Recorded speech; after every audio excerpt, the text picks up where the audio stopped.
YouTube family. So I am here at the school right now and then it's raining like crazy. Oh my god. I'm gonna show you.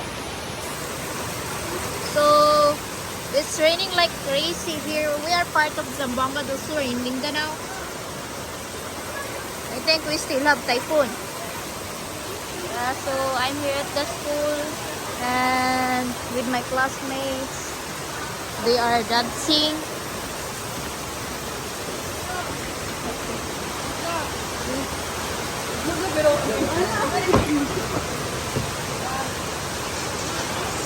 Danceros, oh? Yeah, they are just dancing while waiting to the teachers. So, while it's raining, they're dancing and dancing. So, how's your day today?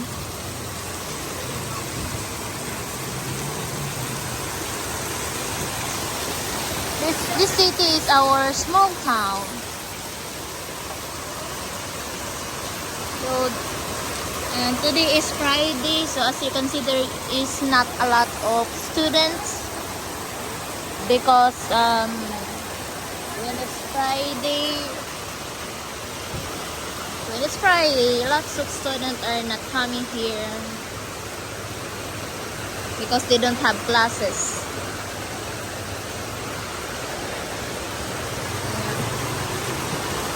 In this area here is only college students, while in that big building there is also college students. But when it's morning after I think 4 p.m.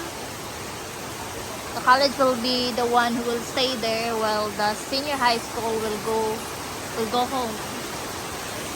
So it's a bad weather right now. I am about 15 minutes away from the house. You need umbrella. And I forgot to bring my umbrella. I forgot to bring rain jacket. So I need to wait when the rain stops so that I can go home.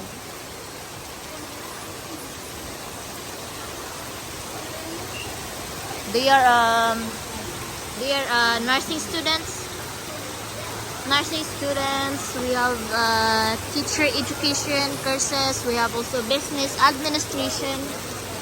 So over there they have also criminology. That's our small stage, our flag. That's our flag. And in that area is what we called our play or our games area or playground. It's my classmate. I think we're only 10 classmates, 10 students of this year. Third year. Yeah.